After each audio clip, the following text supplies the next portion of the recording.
రేపు 2వ తారీఖున ప్రధానమంత్రి గారు అమరావతి పునః ప్రారంభం. ఈ కార్యక్రమం అదిరిపోయే విధంగా మీరందరూ కూడా రావాలని మీకు కూడా స్వాగతం పలుకుతున్నా.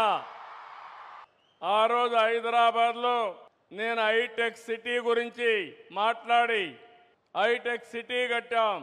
అదే మరిగా ఐటీకి ప్రాధాన్యత ఇచ్చాం. ఈరోజు కాలం మారింది. ఇక్కడే క్వాంటమ్ వ్యాలీకి ఫౌండేషన్ వేస్తున్నాం. ఇండియాలో మొట్టమొదటిసారిగా ఒకప్పుడు హైటెక్ మాట్లాడితే ఐటీ మాట్లాడితే అర్థం కాలేదు. ఇప్పుడు క్వాంటమ్ కంప్యూటర్ మాట్లాడితే చాలా మంది అంటున్నారు అది ఏం చేస్తుందని. ఇప్పుడుండే కంప్యూటర్స్ కంటే 1000 రెట్లు ఫాస్టర్గా ఏది కావాలన్నా క్యాలిక్యులేషన్ చేసే శక్తి క్వాంటమ్ కంప్యూటర్కి ఉంటుంది. ఇంకో పక్కన ఇక్కడ పిల్లలు ఉన్నారు, వీటిలో మీరున్నారు. ఆల్గరిథమ్స్ రాసే బాధ్యత మీదే, ఏఏ రాసే బాధ్యత మీదే. ఒకప్పుడు ఐటీ అంటే తెలియని వాళ్ళు ఐటీ నేర్చుకుని ప్రోడక్ట్స్ తయారు చేశారు. ఈరోజు మీరందరూ కూడా నేను ఒకే పిలిపించాను.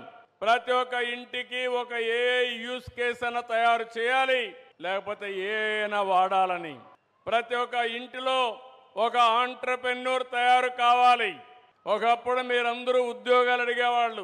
నేను మొట్టమొదటిసారిగా ఎమ్మెల్యే అయినప్పుడు చూశాను. అవసరమైతే ఇంట్లో ఉండే 2 ఎకరాలు అమ్మి లంచం ఇచ్చి ఒక అటెండర్ పోస్ట్ అడిగేవాళ్ళు.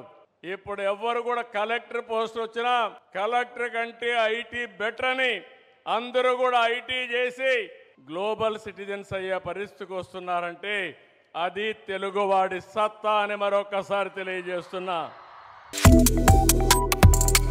Subscribe to One India and never miss an update.